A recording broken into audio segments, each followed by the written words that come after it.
Good evening! Magandang gabi po. We are in our midweek service.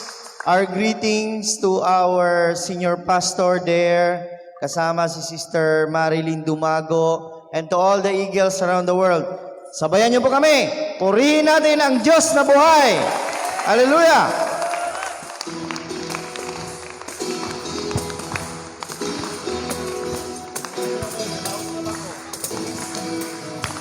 Amen. Ang papuri at pagsamba ay para kay Yahweh. Umaawit, nagpupuri, nagdiriwang ang lahat. Papuri kay Yahweh. Yahweh, Yahweh. Lumalapit sa presensya mo, nagpupugay ang lahat. Papuri kay Yahweh. Yahweh, Yahweh, sa lahat ng oras, sa bawat araw, pinupuri at sinasamba. Purihin natin ang Panginoon! Ikaw ang tunay na Diyos, hari ng mga hari, kapagkailanman, hindi nagbabago.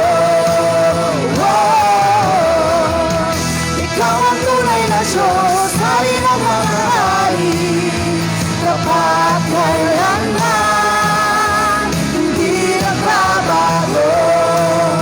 Si Yahweh ang aking Diyos. Amen. Si Yahweh ay tapat. Awit, nagpupuri, nagdiriwang ang lahat. Papuri kay Yahweh. Yahweh, Yahweh, lumalapit sa presensya mo, nagpupugan ang lahat. Papuri kay Yahweh, Yahweh, Yahweh, sa lahat ng oras, sa bawat araw, pinupuri at sinasamba.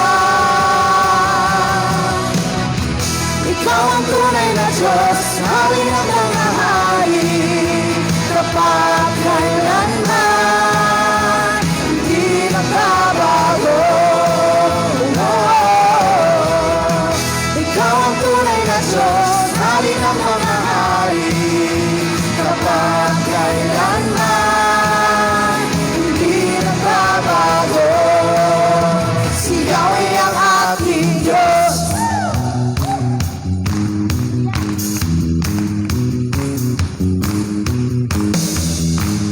Let us all receive the blessings na galing sa ating Panginoon ngayong gabi. Alay bumubuhos na Yahweh, Yahweh, sa ngalan niya'y may kagalingan. Yahweh, Yahweh, sa Kanya'y may tagumpay. Yahweh, Yahweh, sigaw ng lahat ng nilalang. Yahweh, Yahweh, pagpapalay bumubuhos na. Yahweh, Yahweh, sa ngalan niya'y may kagalingan. Yahweh, Yahweh, sa Kanya'y may tagumpay. Yahweh, Yahweh, sigaw ng lahat ng nilalang. Yahweh, Yahweh!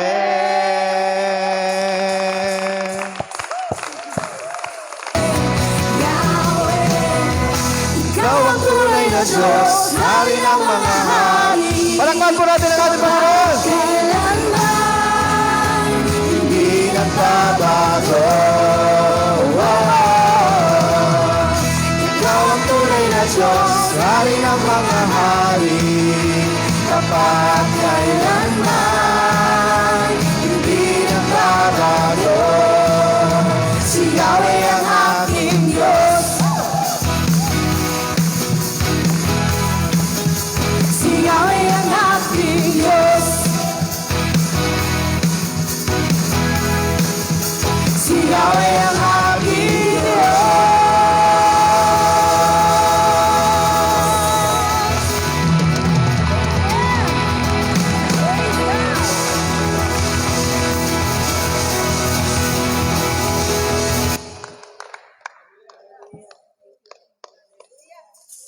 Panginoon naming Isus, kami nagpapasalamat ngayong gabi sa iyong banal na presensya sa pamamagitan ng banal na Espiritu. Kaming lahat ay dumudulog sa inyo. Kami naniniwala na kung wala kayo, wala kaming magagawa. Ngayong gabi kami iyong katagpuin. Mangungusap ka sa amin, Panginoon. Dinig mo Hallelujah. aking hanap-hanap sa gitna ng bawat takot at paghihirap, sa kabila ng aking pagkukulang. Taas po natin ang ating kamay sa Panginoon. Katapatan mo, O Diyos, tanging laan sa puso at damdamin, ika'y mananatili. Walang hanggan ang alay mong pag-ibig. Natagpuan ang iyong pag-ibig na dakila. Doon sa krus ako'y iyong pinalaya. Jesus, ako'y aawit nang walang hanggang papupuri. Ang puso ko'y sa'yo iaalay.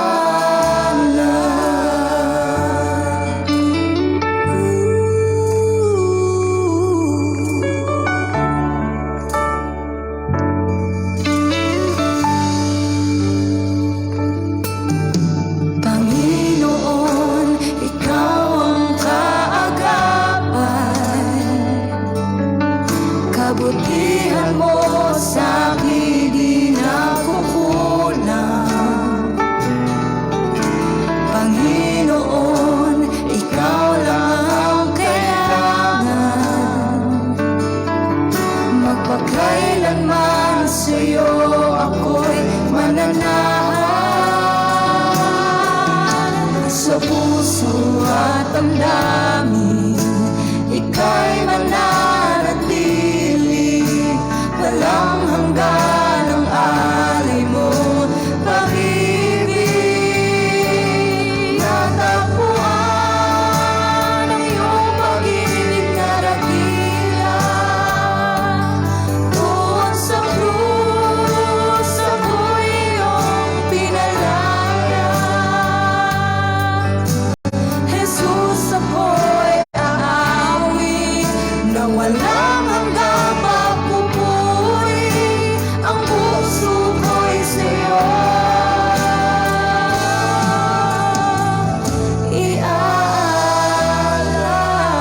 iaalay. Wala po kaming kahilingan ngayong gabi. Kundi kami iyong katagpuin, Panginoon. Hangad namin ang presensya mo. Ka lang ay mamalagi sa presensya mo. Natagpuan ako'y binago ng pag-ibig mo. Hangad ka lang ay mamalagi sa presensya mo. Luwalhatiin ang pangalan mo. Hangad ka lang ay mamalagi sa presensya mo. Natagpuan ako'y binago ng pag-ibig mo. Hangad ka lang ay mamalagi sa presensya mo. Luwalhatiin ang pangalan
Yes, Lord. Ngayong gabi, hangad namin ang presensya mo. Hangad namin na luwalhatiin ang pangalan mo. Hayaan mo ang iyong banal na salita na aming mapakinggan. Ito ang magsilbing apoy para sa aming lahat na gumising, tumayo at sumigaw ng pasasalamat mula sa aming puso dahil ikaw ay totoo sa iyong promisa. At ngayong gabi, tumatawag kami sa iyo, Panginoon, naniniwala sa iyong salita. Ang sabi mo, 2, 3 ang nagtitipon sa iyong pangalan. Iyong ibibigay ang aming kahilingan dahil ang kalangitan ay bababa dito sa aming kalagitnaan. Binabalik namin ang papurit pa sa salamat sa dakilang pangalan ni Jesus. Ang lahat ay magsabi ng Amen. Praise God. Pakisabi sa katabi mo, good evening.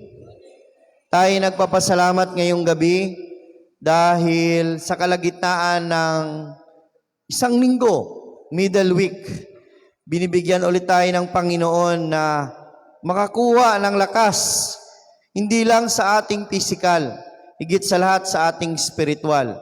So ngayong gabi, ready na ba ang lahat? Ang ating mga puso, dahil ang salita ng Diyos at ang Diyos ay iisa lang. So, tayo pinagpala ngayong gabi sa ating dalawang mensahero, si Pastor David at si Pastor Jonah.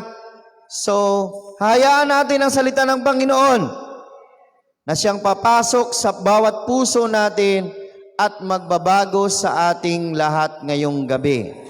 Amin po ba? Palakpakan natin ang Panginoon.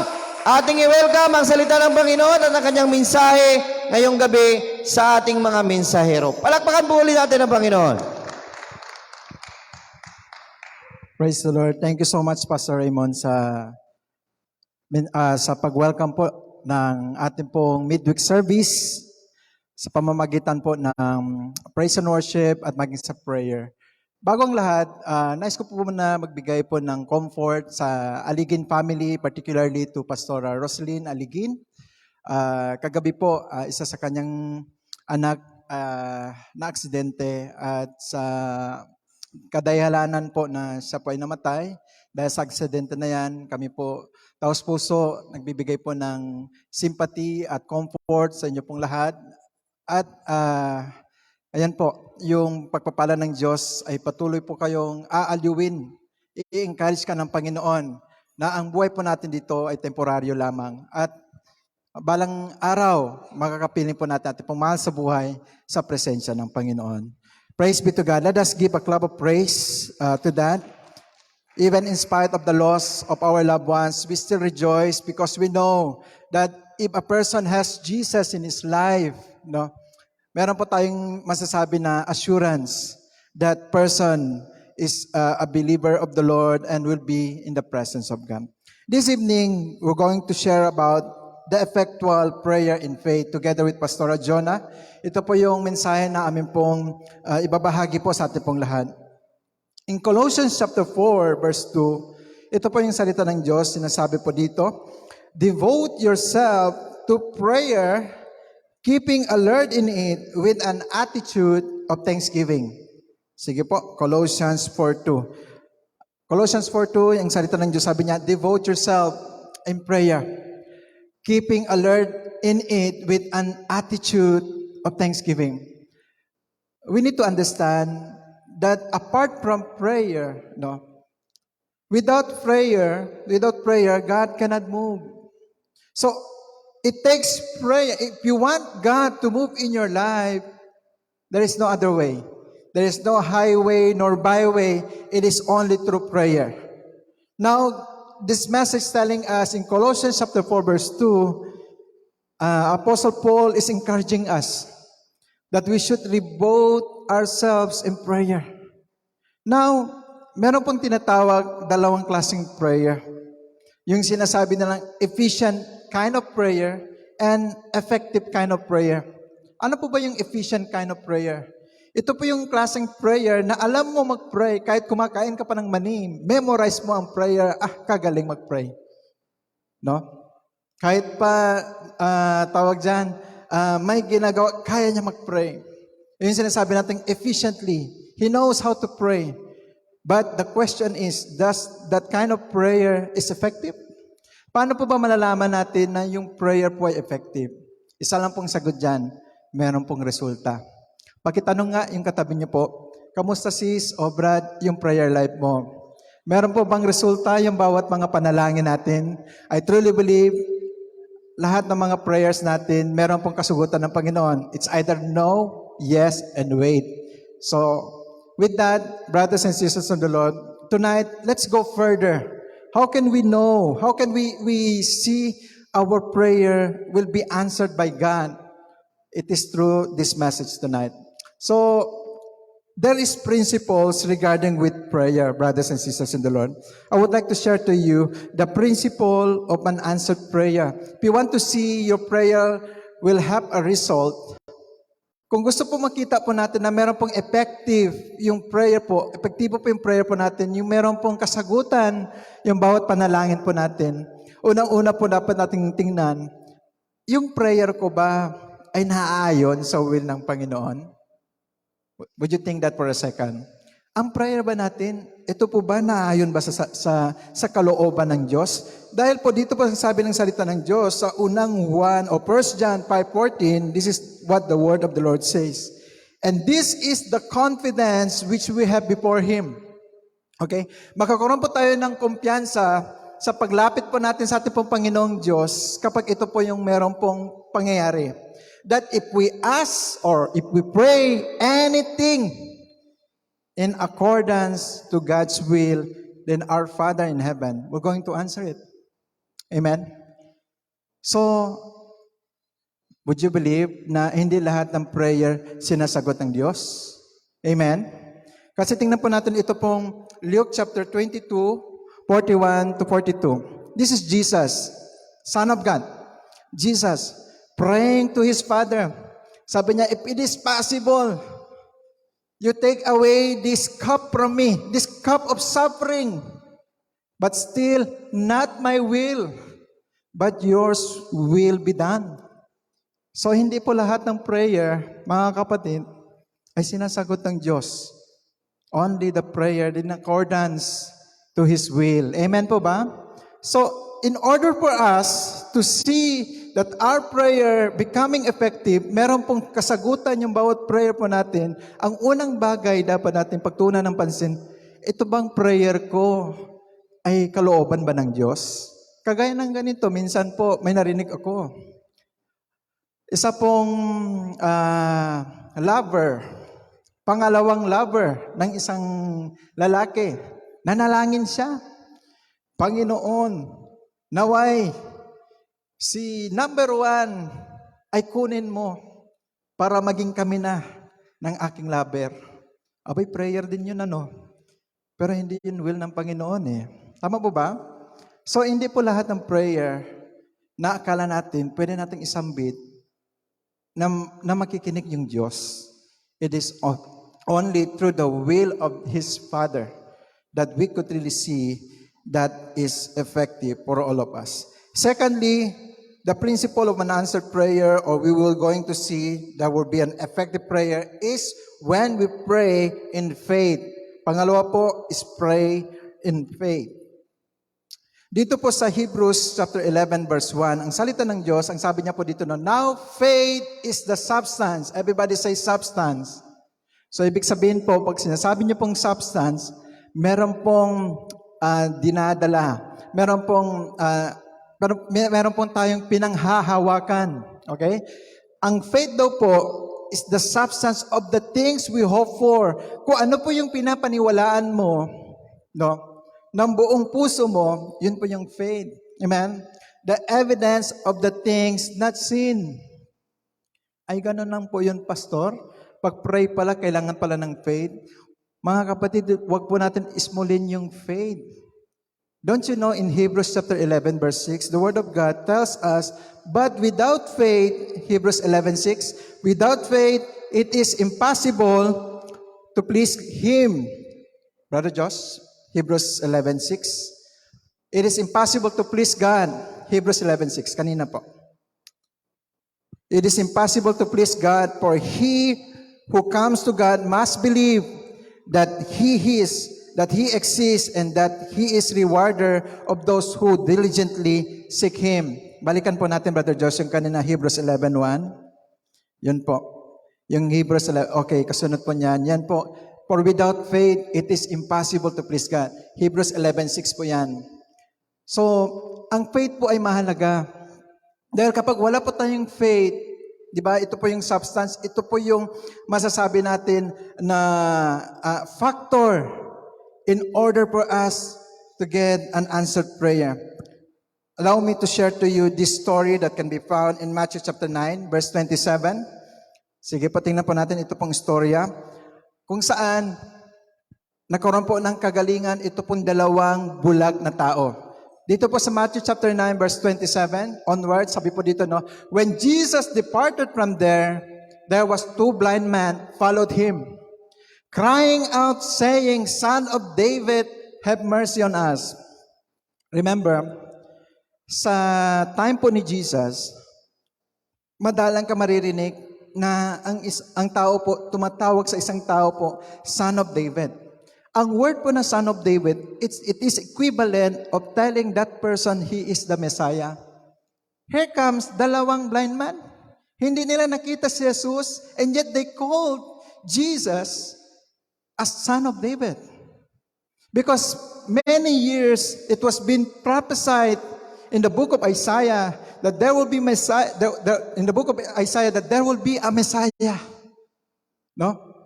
That Messiah performed miracles, become a savior of many, and he will be on the lineage of King David. Now here comes two blind men telling Jesus that he was the son of David.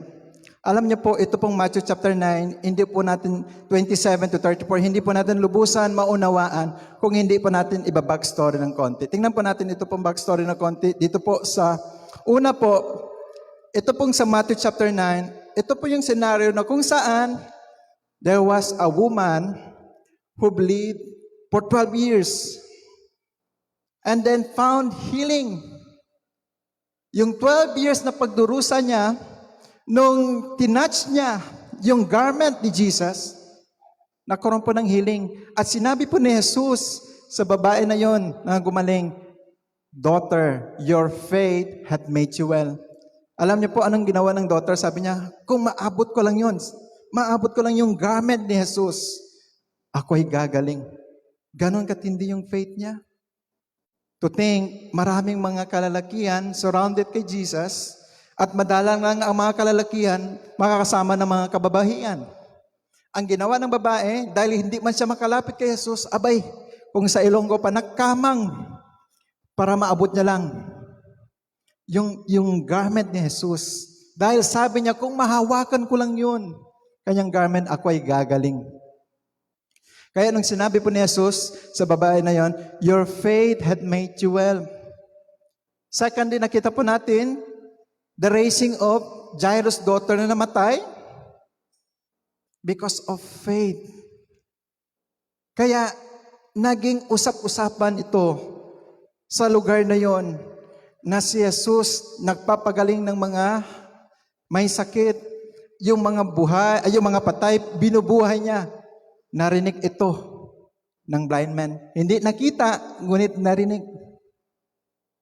Remember, faith comes by hearing, and hearing the word of God.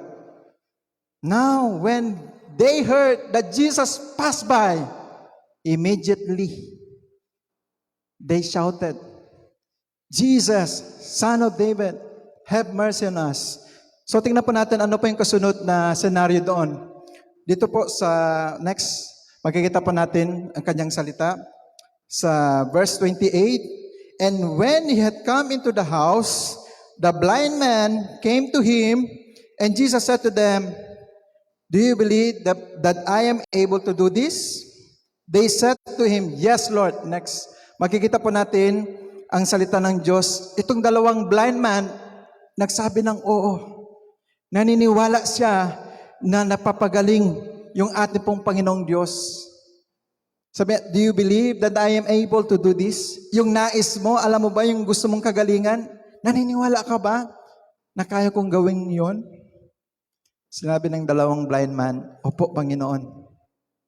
Naniniwala ako. Tingnan niyo po anong sinabi ng Panginoon Diyos pagkatapos nun. Verse 29, Then He touched their eyes, saying, According to your faith, let it be to you. Because of your faith, it shall be done to you. So yung prayer po, mga kapatid, kailangan po talaga ng faith. Dahil po, kung meron po tayong faith, kahit itong blind man, hindi nila nakita ng personal kay Jesus, narinig lang nila. Nalaman nila na itong si Jesus nagpapagaling, nagbubuhay ng mga patay. Because of their faith. No, sabi ng Panginoong Diyos, according to your faith, let it be to you. Verse 30, and their eyes were open, and Jesus sternly warned them, saying, See that no one knows it. So, brothers and sisters in the Lord, in effectual prayer in faith, napakahalaga po, kilala mo kung sino itong nilalapitan mo. Ang Panginoong Diyos na buhay. Amen? Palapagan po natin ang Panginoon po natin na buhay. Praise be to God. Number 3 po, when we pray, it must be used the Word of God. Do you believe that? Dito po sa Romans 10:17, ito po yung sinasabi ko po kanina.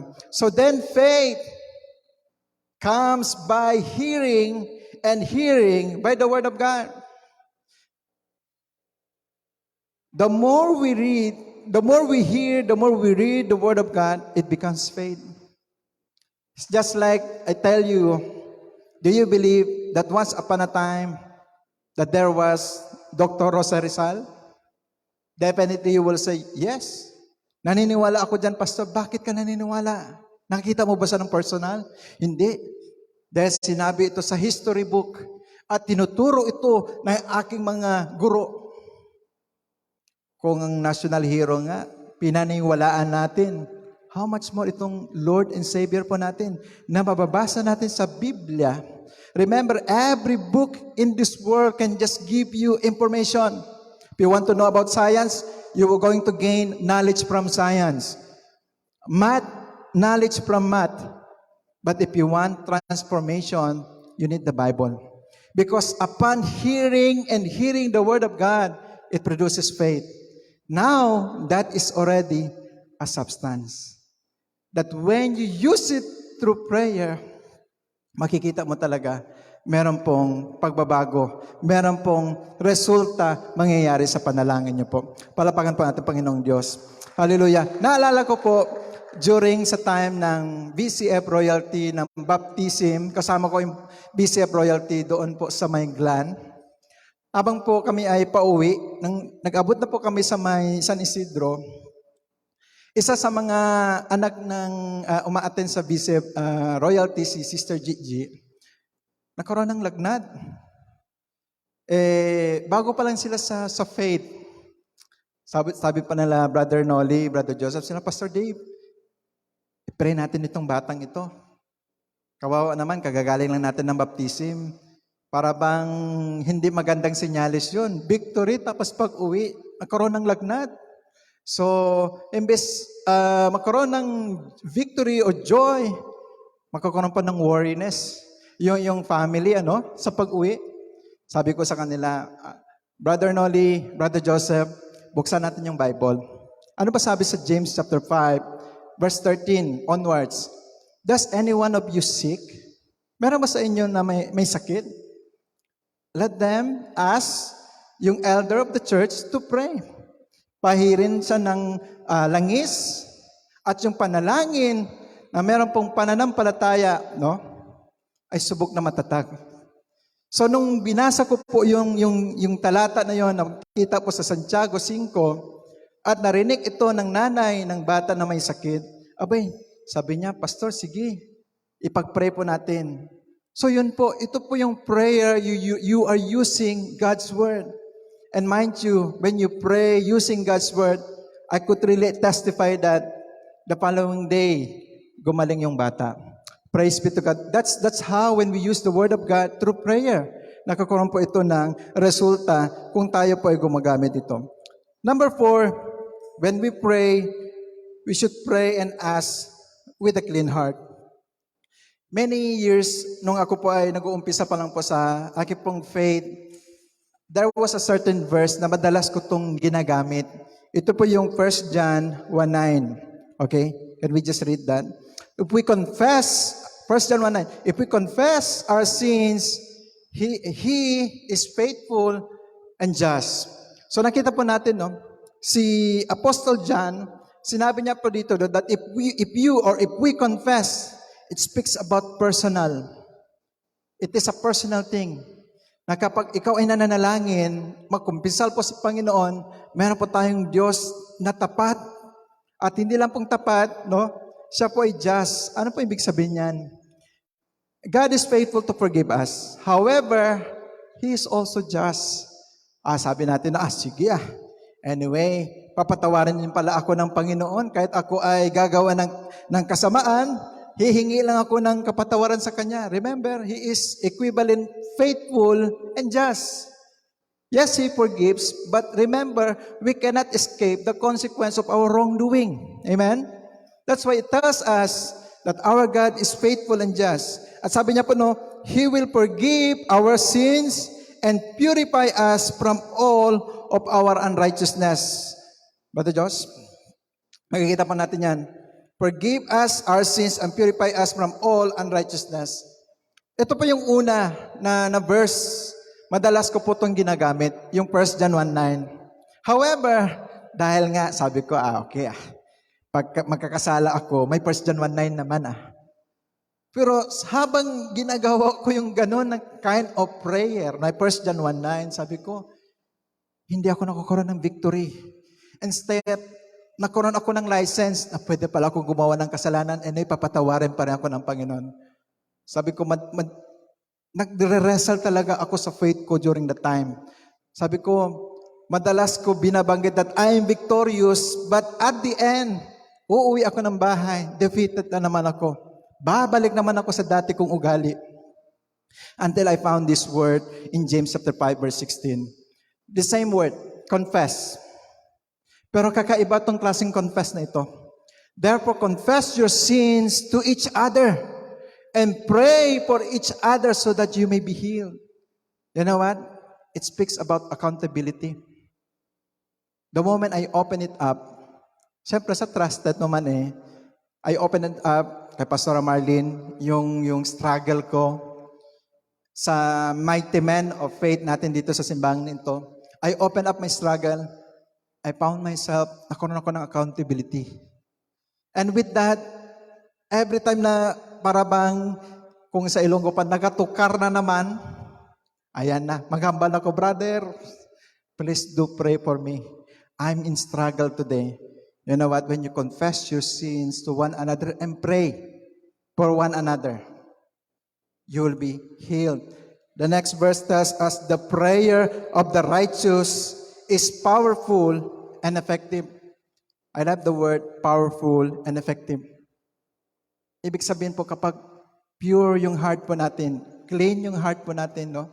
The prayer of the righteous is powerful and effective. So if some of us tonight here having a struggle, nothing wrong with 1 John 1:9, okay? But you know what? It's good to have an accountability partner.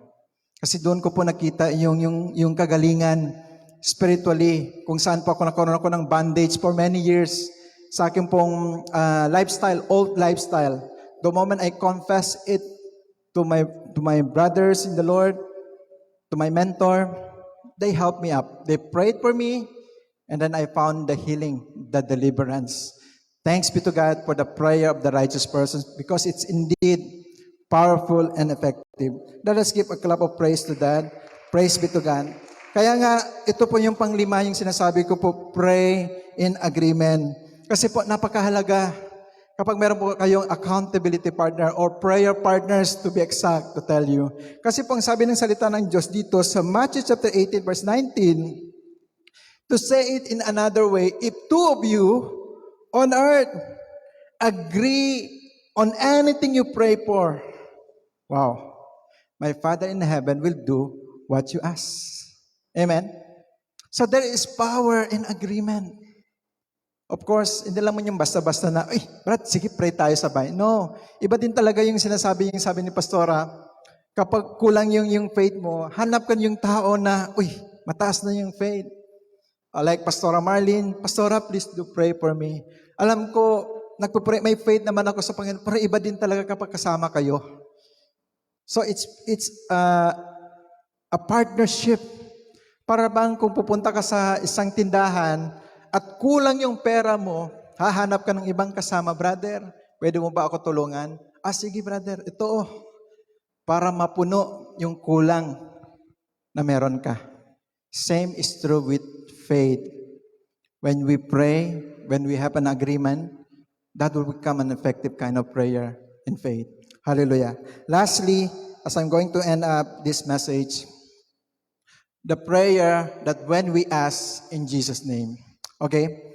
Let's go to this message. Sa John chapter 14, verse 13 to 14.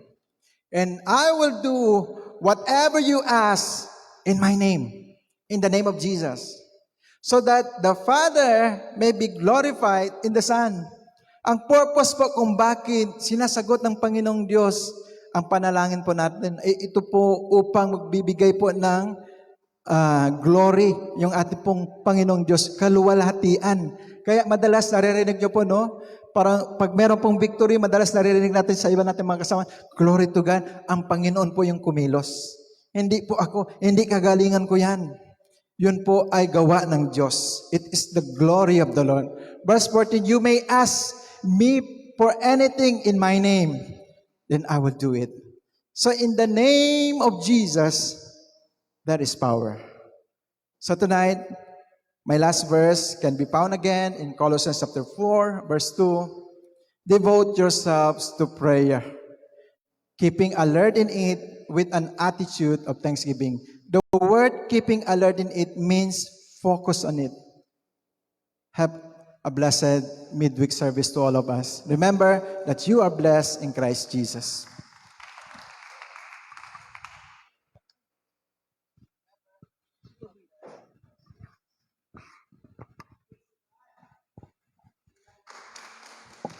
Hallelujah.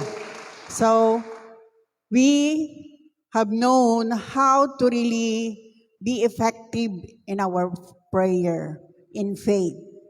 So, sa Tagalog po, ang tinitlean ko po siyang Mabisang Panalangin na May Pananalig sa Diyos. Sabi niya po sa Romans 10:17, glory to God, sasampalataya lang ang tao kung maririnig niya ang mensahe tungkol kay Kristo at maririnig lang niya ito kung may nangangaral sa Kanya. Kaya nga po, ang panalangin ay hindi po siya effective until such na nananalig tayo sa salita ng Panginoon. Kaya ang pananalig ay isang ebidensya na kung saan ay kagaya ng meron kang lupa at meron kang titulo at nakalagay talaga doon yung iyong pangalan. So, pero sa title deed na pananalig sa ating Panginoon ay hindi siya nakikita, pero nananalig ka. Kaya nga sabi niya sa John 17:17, ibukod mo sila upang maging iyo sa pamamagitan ng katotohanan, ang salita mo ay katotohanan. So ang pananampalataya or pananalig natin sa Diyos ay isang demonstrasyon ng kanyang salita sa ating buhay. Kaya example is yung James 5:16 na kung saan nga sabi niya, kaya nga ipagtapat ninyo sa isa't isa ang mga kasalanan nyo at ipanalangin sa isa't isa para gumaling kayo. Malaki ang magagawa ng panalangin sa taong matuwid. The prayer of a righteous man is powerful and effective. Ito po yung nagmo-motivate sa ating lahat to really cry out to God dahil sa ating pananalig sa Kanya sa pamamagitan ng ating mga panalangin. Because ginagamit niya yung ating mga panalangin para magbago ang buong mundo. Above all, magbago tayo. Palakpakan natin ang Panginoon. At ito po ang kapanawagan sa ating lahat na manalangin na may pananampalataya or pananalig sa Kanya. At isang example ng demonstration na I would like to really magnify His power and effective sa aking panalangin is when my mother was then 72 years old, when he was then diagnosed of carcinoma or CA stage 1B. So it's not yet that cancerous, but nung ilalagay na siya dahil kukunin ang kanyang productive system, dadalhin na siya sa operating room. Nagpapasalamat ako sa Panginoon dahil may alam ako. Ang sabi ko lang sa kanya, gamitin niyo po ang inyong pananampalataya. At sumagot siya sa akin, salamat. Kakatayin na ako. May patawa pa siya na sinabi. Pero that word na sinabi ko sa kanya, your faith will heal you. Exercise your faith, sabi ko sa kanya. And you know what? Until now, he's then 72. On April 5, he will be 87. And that's the faith that encourages me all the more that we have a God who heals. We have the God who really we can cry on to in times of needs, in times of sickness, and even in times of joy. We can call Him in our prayer because sa ating pananalig sa Kanya. At ito po yung mga dapat nating gawin para po ang ating mga panalangin ay maging mabisa. Number 1, naging mabisa ang ating panalangin dahil it is done in faith. Nagagawa natin dahil sa pananampalataya natin sa ating Panginoon. Sa James, may dalawa ditong talagang ang panalangin ay kasama ng pananampalataya or pananalig sa Kanya. Sabi niya sa James 1:5-8, kung mayroon mang nagkukulang sa inyo sa karunungan, humingi siya sa Diyos at ibibigay ito sa Kanya ng walang pagmamaramot at panunumbat. We are so precious before Him. Ngunit dapat, ito yung kanyang instruction, ngunit dapat magtiwala ang humihingi at huwag magduda dahil ang taong nagdududa ay katulad ng alon sa dagat na tinatangay at pinapadpad ng hangin. At ang ganitong tao ay hindi dapat umasa na may matatanggap mula sa Panginoon dahil nagdadalawang isip siya at walang katiyakan sa mga ginagawa niya. So, our prayer would be effectual or effective with our faith in us. Amen? Kaya ang pananalig sa Kanya ay naging patotoo sa atin dahil sabi niya sa Hebrews 11:6, without faith, it is impossible to please God.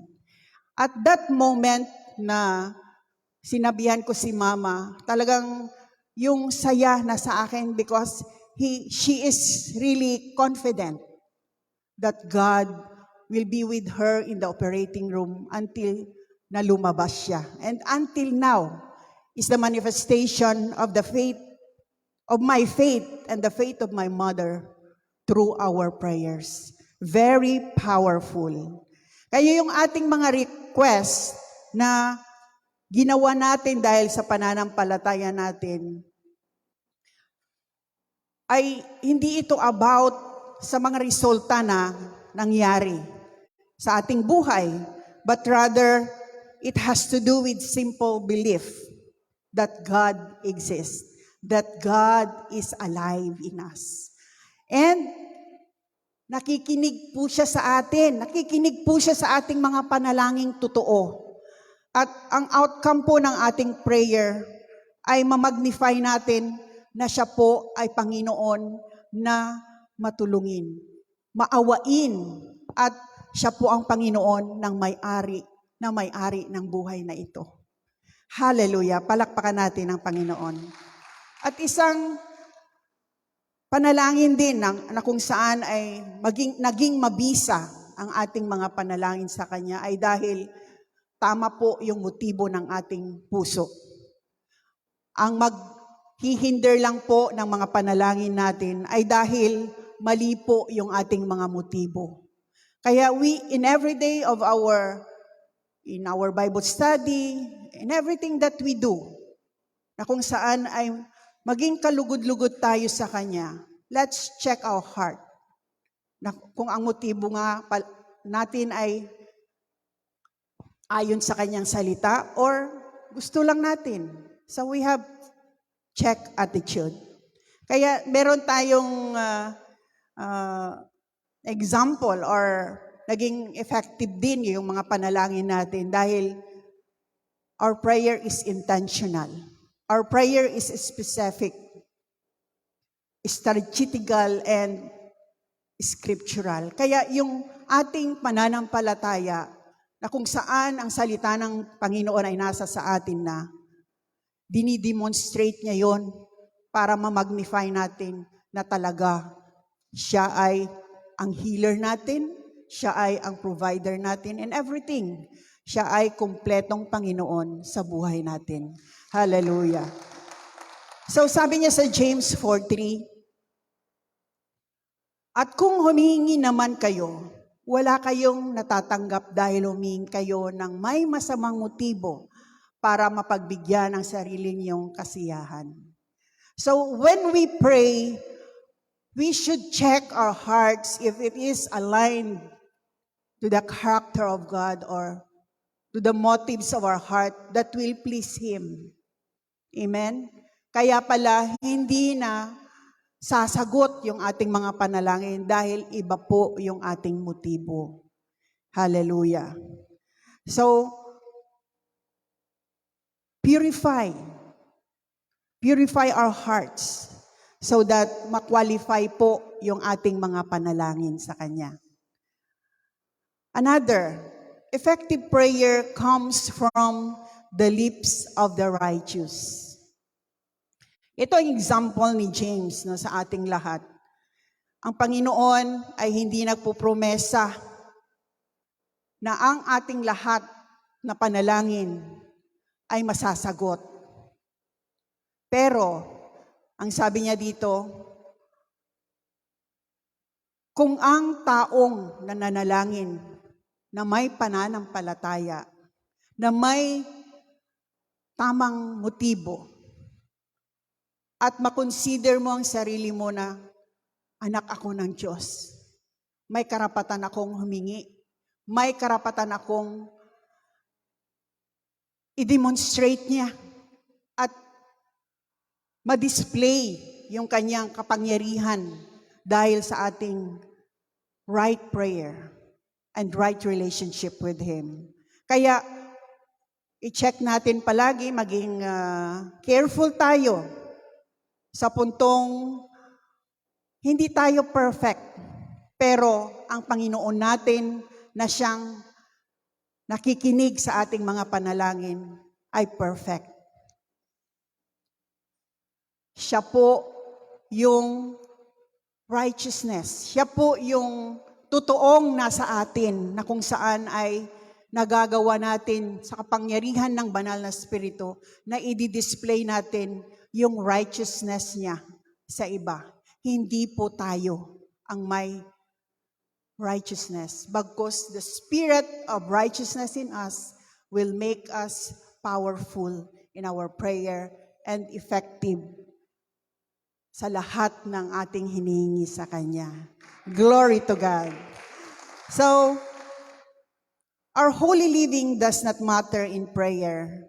Pero sabi ni James sa Psalms 66:18, kung hindi ko ipinahayag sa Panginoon ang aking kasalanan, hindi niya sana ako pakikinggan. So ito yung isang paraan upang ang ating mga panalangin na kasama ng ating pananampalataya or pananalig sa Kanya ay sasagutin niya tayo. Kasalanan ang maghihinder ng ating panalangin. Kaya hindi niya tayo maririnig, hindi niya maririnig yung ating mga panalangin. Merong supon dahil sa kasalanan na nasa puso natin. Kaya nagpapasalamat tayo sa understanding, no, sabi ko nga kanina, no kahapon, no, kay Ate Roslyn. Salamat na meron tayong kaalaman, meron tayong understanding na nagbibigay ng kapangyarihan upang ma-comfort, yung comfort ng Panginoon ay ating nai-enjoy dahil may alam tayo. Glory to God. Sabi niya sa 1 Peter 3:7, kayo namang mga lalaki, pakisamahan ninyong mabuti ang inyong asawa dahil ito ay nararapat bilang isang Kristiyano. Galang niyo sila bilang mga babaeng mas mahina kaysa sa inyo dahil binigyan din sila ng Diyos ng buhay na walang hanggan katulad ninyo. Kapag ginawa niyo ito, sasagutin ng Diyos ang mga panalangin ninyo. Amen? So isang example lang ito na kung saan ma-remind din hindi lang ating mga asawa, kundi tayo mismo na ang ating mga panalangin ay tama, may tamang motibo, may pananalig sa Kanya, kasama ng pananalig natin sa Kanya. At namumuhay ka na totoo sa harapan niya. Hindi man natin siya nakikita, pero nadi-display, nadi-demonstrate yung kanyang kapangyarihan sa buhay natin through the power of the Holy Spirit. Ito yung isang story na sa Isaiah 38 na kung saan si King Hezekiah nanalangin at umiyak sa ating Panginoon at humingi ng awa, that reminding God na namuhay siya na totoo sa Panginoon. Kaya nga po, napakasarap na mag-demonstrate ang Panginoon ng kanyang kasagutan sa ating buhay through sa ating panalangin na tama. At makasabi kang, makaka-withdraw ka kung sa ATM pa because you can stand right before the Lord. You stand right before the Lord.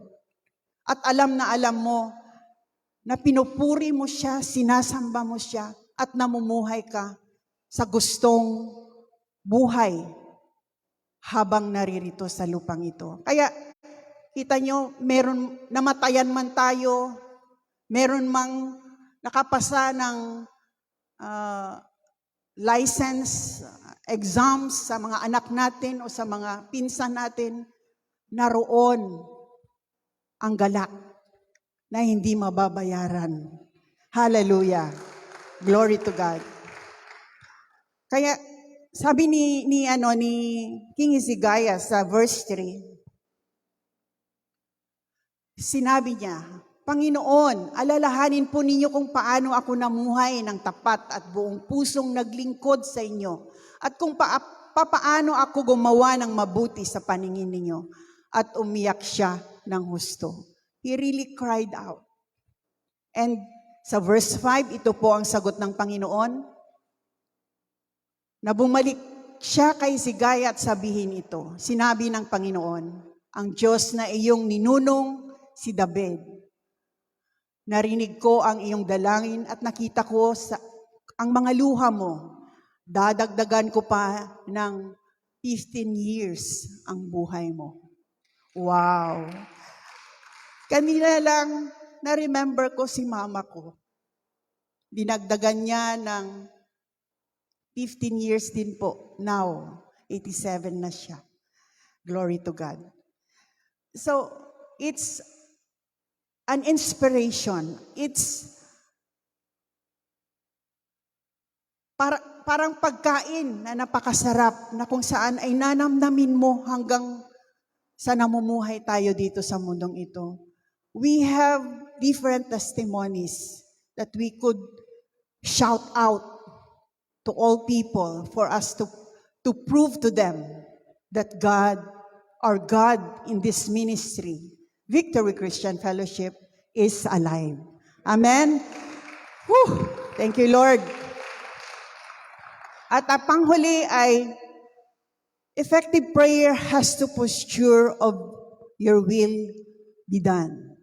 So, ibig sabihin, pag wrong po yung ating iniisip, masama po yung iniisip natin sa ating mga panalangin, tinuturuan po tayo na maging tumingin palagi sa ebidensya. Kaya, salamat sa resulta ng ating mga panalangin. Hindi dahil sa gusto natin, but because we've got the name of Jesus in us. And the power of the Holy Spirit, whatever we are praying for will manifest in our lives. We can claim it in our mentality, above all in our hearts. And God will display His answers to our prayers. Glory to God. Amen. Pero sabi niya dito, but God's answers are not always according to our desires or our timetable. Sabi niya sa Matthew 26:39, lumayo siya ng kaunti, lumuhod at nanalangin. Ama ko, kung maari po, ay ilayo niyo sa akin ang mga paghihirap na darating. Ngunit hindi ang kalooban ko ang masunod, kundi ang kalooban ninyo. His will be done, His kingdom come in our lives. So, it's so powerful to have that right relationship, right prayer to our God that results to ever-increasing, mabisang panalangin na ating gagamitin. Na ito nga gamitin natin, kailangan natin ang ating pananalig sa Kanya, ang maging mabuhay na banal, at i-check natin palagi yung mga motibo ng ating mga puso, at yung mga kakailanganin pa, no, yung understanding or the knowledge that results to our understanding that gives us power of God's revealed will to all of us.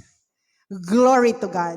Sa gagawin niya out of our word tonight, it's a feeding to all of us that what we have heard should be also shared to others. Glory to God. I love you all, and God bless us all.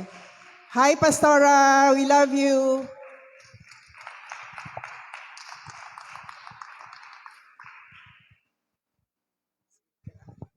Praise God. Palakpakan po natin ang Panginoon. Sige pa po, lakasan natin. You know what? God gives us the message tonight about cause and effect. And usually, ito yung ating ginagawa as I remember when I was in my elementary grade. Hinawakan ng teacher namin yung itlog. Sabi niya, ano kayang mangyayari kung ihuhulog ko ang itlog na ito? And then, many answers, ito ay mababasag. So, in order for us to have an effect, we must have the cause. Ano yung rason? Ano ba ang rason? Right? And Pastor David and Pastor Jonah talks about the motive. Motibo. Ano nga ba yung motibo natin? Why we are praying? Every time I share the word, I always say, and even ask, ano nga ba ang unang ebidensya ng isang tao ay totoong naniniwala sa Diyos. Hindi po ang pagsisimba.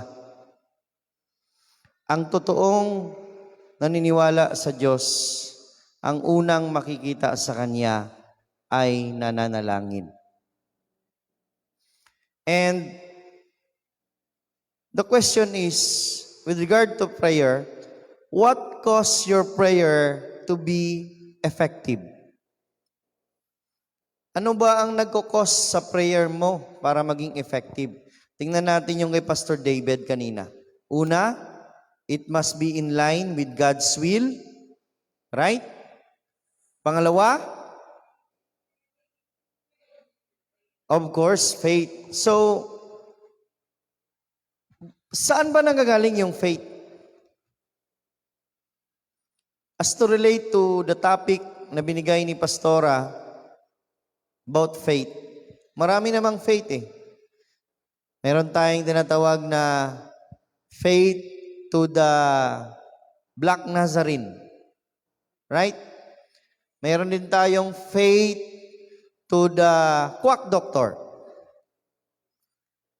Saan ba nanggaling yung faith na yon? Diba? Paano ba yung woman na for almost 12 years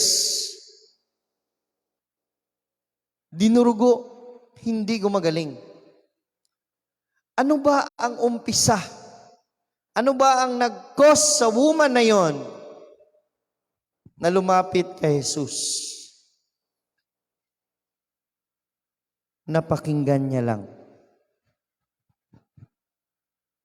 Siguro noon pa, alam naman natin, noon pa naman talaga ang mga marites na yan, right? Pag nakakita ng ganito, sinasabi-sabi ka agad.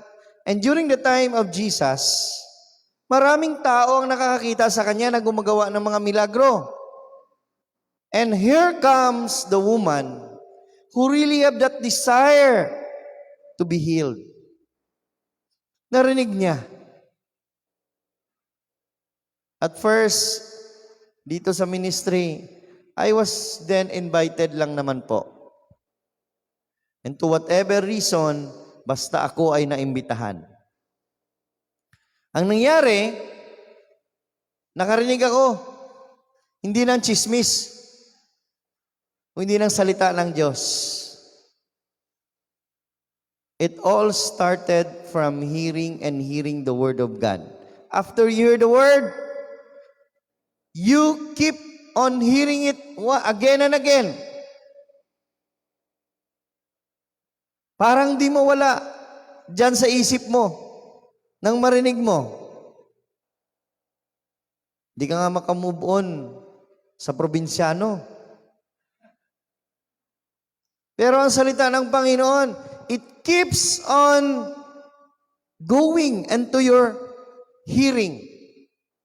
And at the time you believe it, that's the time you are listening to it.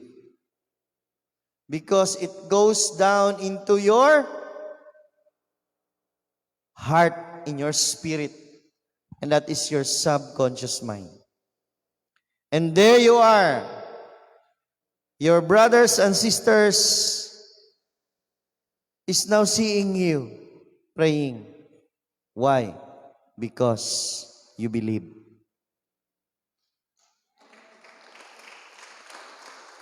We are the last days people of God.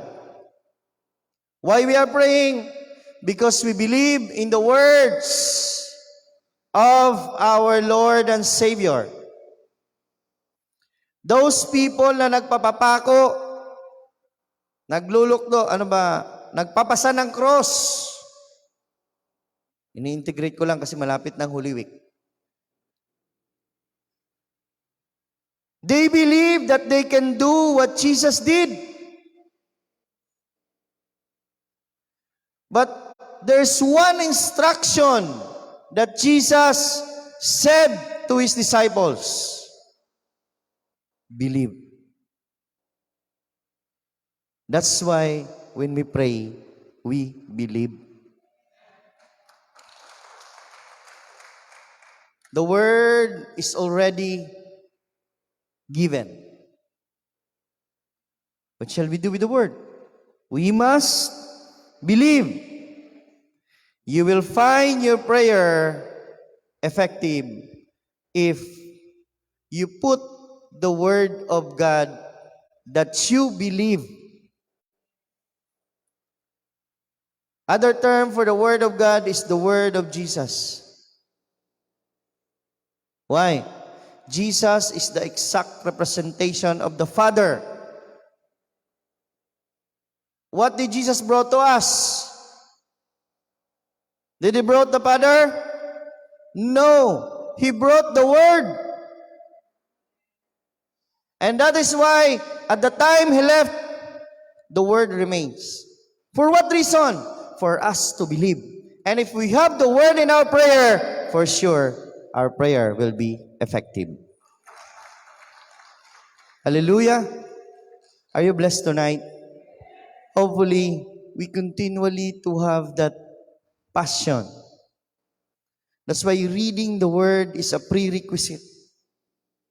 Because apart from the Word of God put in your prayer, there's no effect. The more Word that you believe, that you put in your prayer, the more effective your prayer will be. Can we give a clap offering to the Lord? Of course, we are going to see the results. You yourself will experience.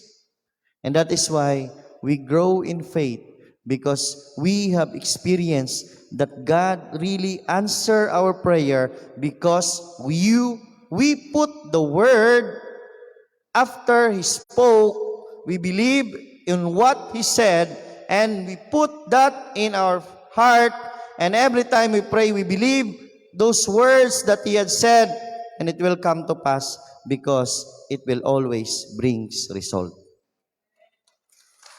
Amen? Of course, there's no other way. It is only in Jesus' name, because Jesus is the Word.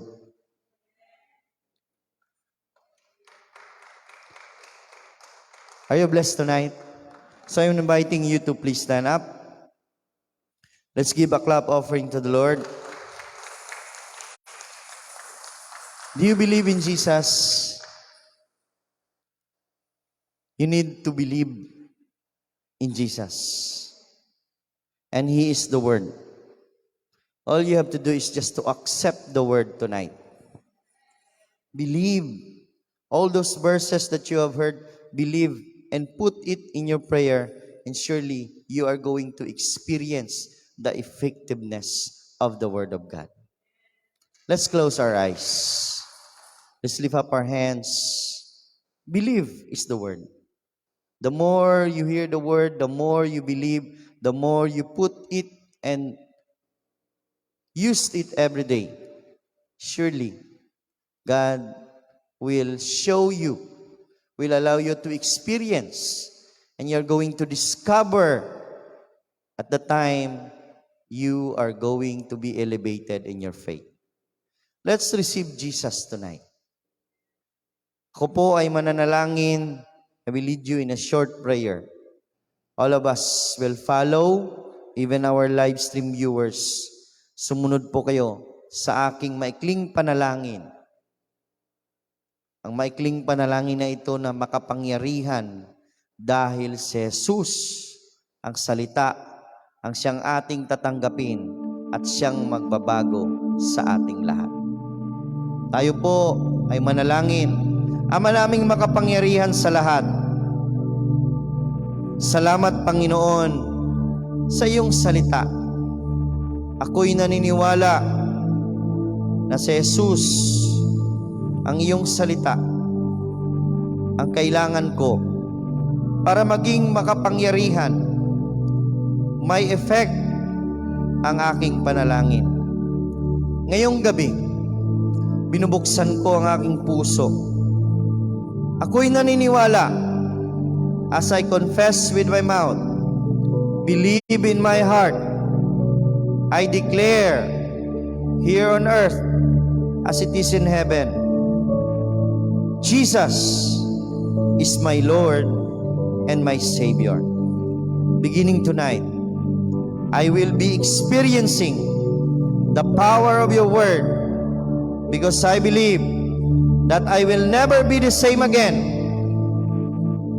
because Jesus will change me.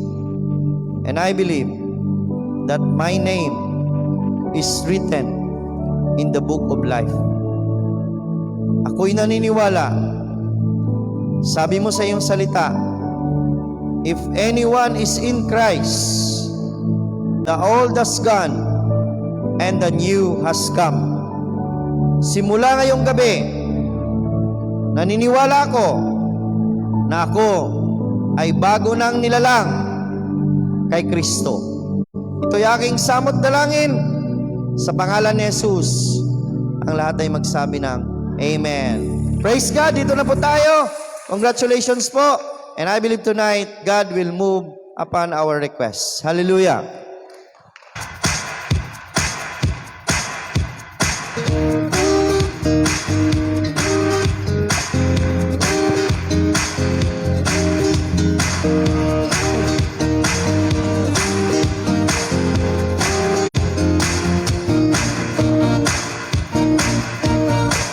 Sa lahat ng oras, dakilang ang umaga, ng pag-asa, nagdadala lahat ng iyong likha, umaawit, nagpupuri sa'yo, nananalig sa kabutihan mo. Napakabuti mo, O Diyos, sa bawat oras kay totoo. Wala kang katulad, magpakailanman, tunay kang tapat. Napakabuti mo, O Diyos, pag-ibig mo'y di nagbabago. Papuri at pagsamba, aking iaalay, tataas ka sa buhay ko.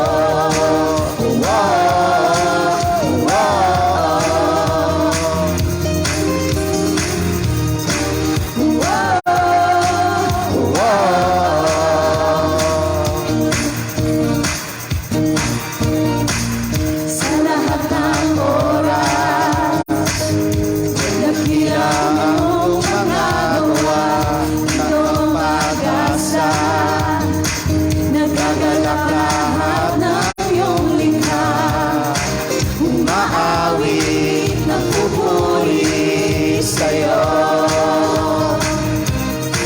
nananalig sa kabutihan mo. Napakabuti mo, O Diyos, sa bawat oras kay totoo. Wala kang katulad, magpakailanman, tunay kang tapat. Napakabuti mo, O Diyos, pag-ibig mo'y di nagbabago. Papuri at pagsamba, aking iaalay, tataas ka sa buhay ko.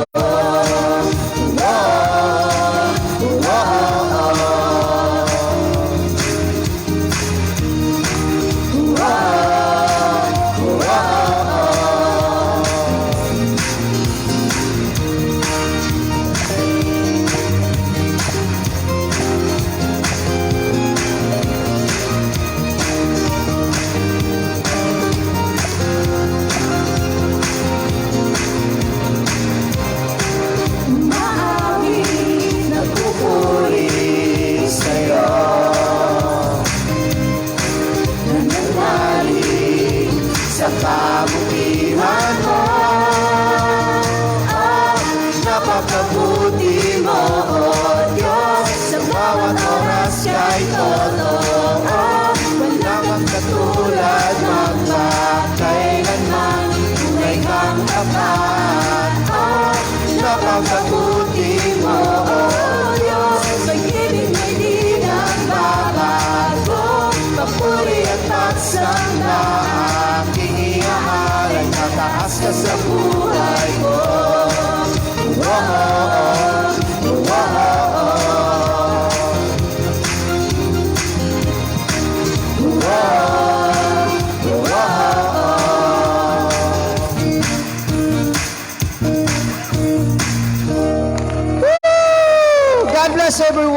hanggang sa muli po, live stream, always follow BCF live stream. To God be all the glory.